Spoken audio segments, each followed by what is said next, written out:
Hello, this is Darrell Castle with today's Castle Report.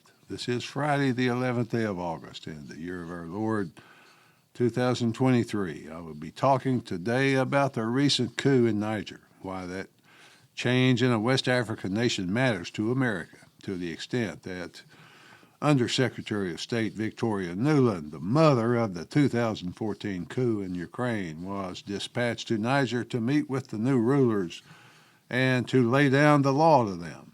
Niger is a former French colony in West Africa with a long history of coups, revolutions, military rule, and just about every kind of government by strong men that one can imagine. The French have tried with their military to keep order in Niger, just as they did in Mali. Just to the west of Niger, when the French ceded independence to their West African colonies, they physically left, but remained close to whatever leader happened to be running things at the time. Power abhors a vacuum, they say, so when the French military was gone, Al Qaeda and ISIS moved in and threatened to completely take over the governments of both Mali and Niger. The French returned, still there to some extent. They returned and they began a war with the Islamic fighters, threatening those countries. Both are desert countries populated by poor, desperate people who live under the harshest and most close to the edge existence imaginable. The forces fighting for control of Niger and Mali want what they want, but the people, the African people, just want to continue their lives in peace, which is a very old, seemingly never-ending story. What France got from its many years in Niger was uranium, which it desperately needed and still needs to fuel its nuclear industry. France gets most electricity from nuclear, more than any other country in Europe, and it has become a world leader in nuclear power, its development. Countries around the world who have some small amount of nuclear power often get their reactors from France and its nuclear engineers. That industry requires a great deal of uranium. And France has no deposits of uranium, to my knowledge, but guess who does? That's right, Niger. Mali, the next door neighbor of Niger, has a great deal of gold under its desert. France happens to be one of the world's leaders in gold deposits. The battles between French Premier Charles de Gaulle and U.S. President Nixon over the value of gold and the exchange of U.S. gold for French-held debt are legendary, and they led to some extent to the removal of the dollars linked to gold in 1971. Natural resources are what Africa has to offer the West, and so there is desperation to keep those resources from falling into Russian or Chinese hands, or, God forbid, remaining in African hands. The other thing, perhaps the most important thing, is Africa's vital role in the drive for world hegemony. China is very active in Africa, and Washington is very interested in countering that activity. China comes with money and an offer to Africa of infrastructure and sustainable development in return for the right to trade favorably and for the option of Chinese influence over that of the West. It all seems like a poker game, where the winner ultimately collects the biggest pile of chips. The Chinese initiatives are all part of the Belt and Road project, which I've talked about in previous reports. When or if the multi-trillion-dollar Belt and Road is ultimately completed, all roads, as they used to say about ancient Rome, all roads will lead to China. In China's eyes, the whole world will trade with China and will ship China resources so that the Chinese goods can be manufactured and sold all over the world. China's offer is quite simple. Sell me your oil, your gold, your uranium, your diamonds, your rare earth metals, the other things you may have under your soil. We will build roads and other infrastructure so that those things can be transported to market. Your African laborers can have work digging the stuff out of the ground under Chinese expert management, of course. In response, the U.S. offers loans from the World Bank, which are underwritten by Western banks who expect payment at some point. And if payment is not forthcoming, then certain parts of the country's resources and infrastructure must be ceded to the banks or the controlling nations. Along with the Western offer comes demands of political nature, such as the recent controversy whereby the West demanded that Africa follow and obey the sanctions placed on Russia or lose all its Western funding. The Chinese make no such political demands, which can be refreshing to people in need. The Russian sanctions involve the loss of Russian fertilizer, about 30 million tons to be exact.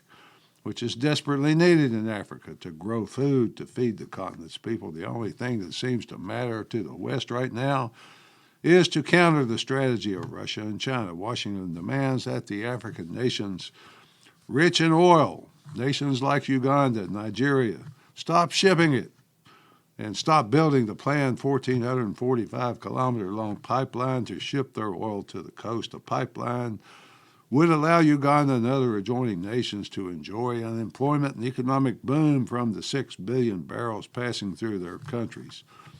Washington's efforts at helping Africa, or should I say its demands on Africa, include climate change, of course. Climate change propaganda, which usually involves restrictions on the use of fossil fuels and the like, along with climate change, comes submitting to digital technology, especially involving health. In other words, you must be vaccinated to get the money. And of course, you must fully embrace LGBTQ and all that entails. All these things and many other things have sparked an interest in Russia and in Vladimir Putin, as the coup in Niger indicates. In Niger's long history, it has only passed power from one duly elected government to another once, and that was to the leader who was just deposed in a military coup on July 26th of this year. The president's own military guard detained him. A general spoke on television and announced that he was taking control of the government, that he hoped to avoid violence. President Bazoum, a West-supporting leader, was out, and a very large man in military fatigues and sunglasses was in. Most surrounding countries announced support for the leader of the coup, with the notable exception of Nigeria. The regional bloc, known as the Economic Community of West African States, said that it was considering intervention with 25,000 troops. Nigeria said it would contribute more than half of all that force needed to return the duly elected leader to power. They gave the coup a 7-day deadline to release Mr. Bazoum and return him to power, but the deadline has passed and nothing happened. This coup was rightfully seen as anti-West, especially anti-France, pro-Russian.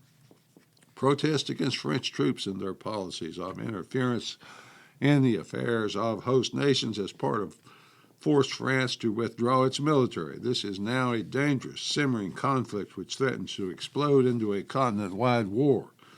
The U.S. State Department has evacuated the American embassy in anticipation of anti-American riots or worse.